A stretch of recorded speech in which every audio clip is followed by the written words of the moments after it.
یہ زبیر صاحب بات تو صحیح ہے، کیونکہ ابھی چیئرمین سینٹ کے دیکھیں انتخاب اور عدم اعتماد کے اوپر بھی دونوں موقعوں کے اوپر آپ کی جماعتوں اپوزیشن پارٹیز کے بندے ٹوٹ گئے تھے کھلے عام. 54 بندوں نے یا 64 بندوں نے کھانا کھایا تھا اور 50 بندے ووٹ ڈالے، 14 بندے ہی غائب ہو گئے تھے. جی بالکل صحیح بات ہے. دیکھیں اس میں کوئی عثمان ڈار صاحب نے کچھ باتیں صحیح کی ہیں، ندیم آپ بھی کچھ باتیں صحیح کر رہے ہیں، لیکن مجھے آپ ایک چیز بتائیں. جب ہم ایک چیز ڈیمانڈ کرتے ہیں، دس از اے فنڈامنٹل تھنگ.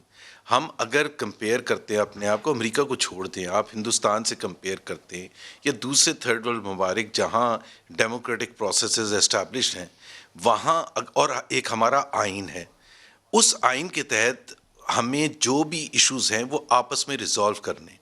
ابھی اس چیز کو آپ کارپیٹ کے انڈر ڈال دیں کہ جی جنرل پرویز مشرف ٹکٹ نہیں بانٹتے تھے، تو یہ میرا خیال ہے اس مسئلے کا آگے جا کے حل نہیں ہوگا. ایک اگر آپ نے مانا ہوا ہے، انہوں نے کہا خواجہ آصف کی بات کی، تو خواجہ آصف نے پوری بات کی تھی، انہوں نے اس کی آدھی بات بتائی ہے. بالکل یہ پوائنٹ آف کنسرن ہے کہ خواجہ آصف کو کیوں فون کرنا پڑا یا میسج کیوں دینا پڑا آدھی رات کو، یہ ایک کوشچن ہے. ان کو چیف الیکشن کمشنر کو کیوں نہیں کیا تھا؟ دس از اے فنڈامنٹل کوشچن کہ پاور ایک ادارہ لے کے بیٹھا ہوا ہے اور آپ کہہ رہے ہیں یہاں نہ آئیں، اور ان کے سربراہ یہ کہہ بھی رہے ہیں کہ آپ فکر نہیں کریں، آپ کے ساتھ کوئی غلط نہیں ہوگا. بھائی وہ کہتے کہ بھائی what the hell, why are you coming to me, why are you coming to me.